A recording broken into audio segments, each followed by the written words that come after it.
An elementary student and a teenager are among 4 people killed in an early morning crash across central Indiana. The map shows the scenes officers responded to. There were several crashes. We have team coverage of the crashes, starting with a young child killed in a hit and run. ITMH Jasmine Miner is getting answers on that for us tonight.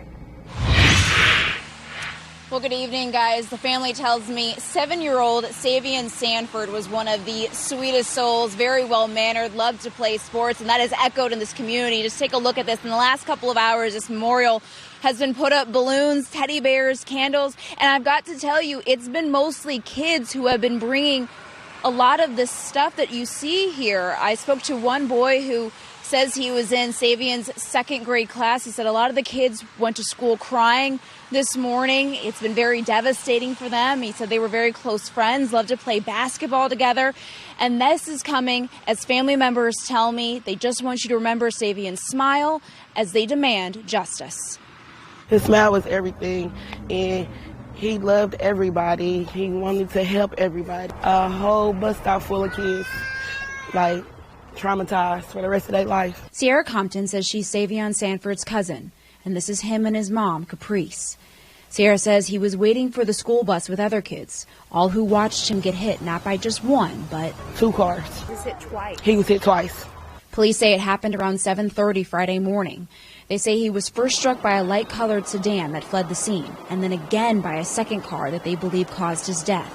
Police say the second driver stayed on the scene and is cooperating with the investigation. Usually his mom take him to school, so he don't stand on the bus stop. He just rides the bus home. But Sierra says Savion's mom couldn't take him to school Friday because she just gave birth to a baby boy on Monday and was still in the hospital at the time. Never got to meet his little brother.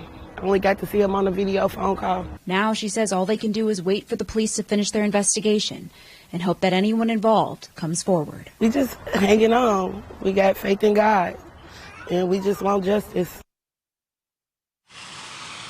I want to point something out to you all that can be very key to the investigation. You'll see this IMPD camera. It's earlier it looked like police were downloading some of its data, and hopefully that caught video of the incident happening, and that can obviously help them significantly in this investigation. But of course, if you or someone you know has any information on this case or that can be helpful to this case, you are urged to call police. I'm Jasmine Miner for Wish TV, wishtv.com, and follow us on Facebook. Jasmine, thank you. Now to the west side, where a 15-year-old high school student is dead after a crash this morning. A second student from that same school has also been injured in the wreck. News 8's Amisha Ramsey has that part of our coverage tonight. The Marion County Coroner's Office has not released the boy's name yet. However, IPS School District did confirm that he went to George Washington High School and that they offer grief counseling for students who are mourning his loss. Indianapolis police tell us a 15-year-old died in the crash on Rockville Road. Investigators believe he was a passenger. 2 cars collided just before 8 a.m., pinning him inside. He was pronounced dead at the scene. Indianapolis Public Schools tells us 2 students from George Washington High School were in the wreck. The second student is still in the hospital.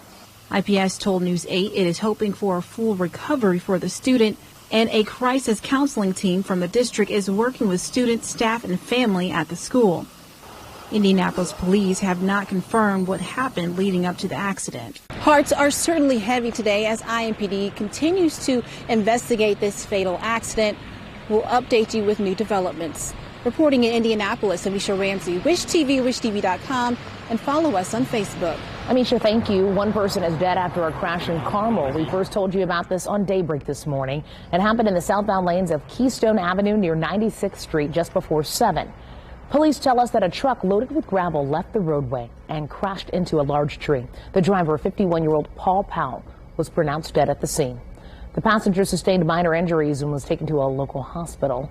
Right now, it's not known what caused this crash.